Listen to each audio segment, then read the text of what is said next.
ബാബുട്ടാ, നീ പുളിച്ച മൂന്നല തെറി പറഞ്ഞേ. ആരെ?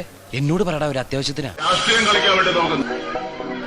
അങ്ങനെ നാളെ ആളാവുണ്ട് അവിടെ ഇരുന്നാൽ മര്യാദയ്ക്ക് സംസാരിക്കണം. മര്യാദയ്ക്ക് സംസാരിക്കാനാണോ ഞാൻ ഇവിടെ വന്നത്? അങ്ങനെ നാളെ ആളാവുണ്ട് അവിടെ ഇരുന്നാൽ ഇല്ലെങ്കിൽ തല വെട്ടിക്കളയോ? ഒന്ന് പോണം മിസ്റ്റർ. മര്യാദയ്ക്ക് ഇരുന്നാൽ ചങ്ങച്ചോളൊക്കെ ഞങ്ങൾ കണ്ടിട്ടുണ്ട് ഇവിടെ.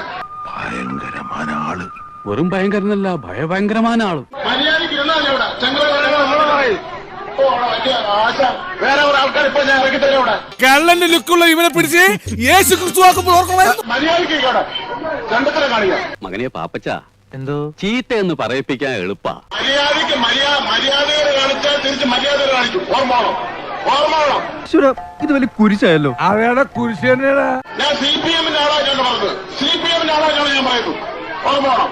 ഇവനപ്പോ കുഴപ്പക്കാരനല്ല. തെണ്ടി പിള്ളേരുടെ കൂടെ അല്ലേ വളർന്ന് തൊട്ടിത്തരം കാണാതിരിക്കുവോ?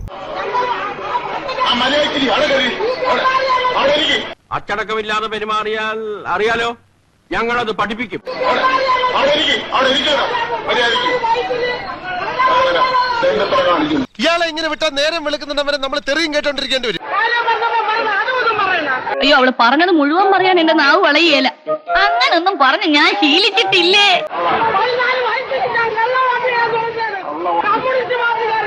ഷാജി കേട്ടാ, ഇവിടെ അങ്ങ് അരുതബു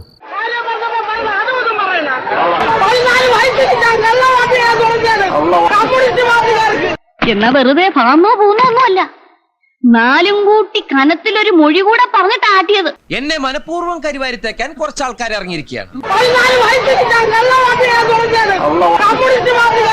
നീ എന്തിനാണ് റോട്ടിൽ കൂടെ പോണ ഏണിയൊക്കെ പിടിക്കണത്? നാട്ടുകാരെ കൊണ്ട് പറയിപ്പിക്കാൻ വേണ്ടിട്ട്. ആകെ പുലിവാലല്ലോ. ആയല്ലോ. ഏതായാലും ആനി എന്റെ സമയം കൊള്ളാം. എനിക്ക് എവിടെ ചെന്നാലും ഈ ഗതികേട് എന്നെ വരും.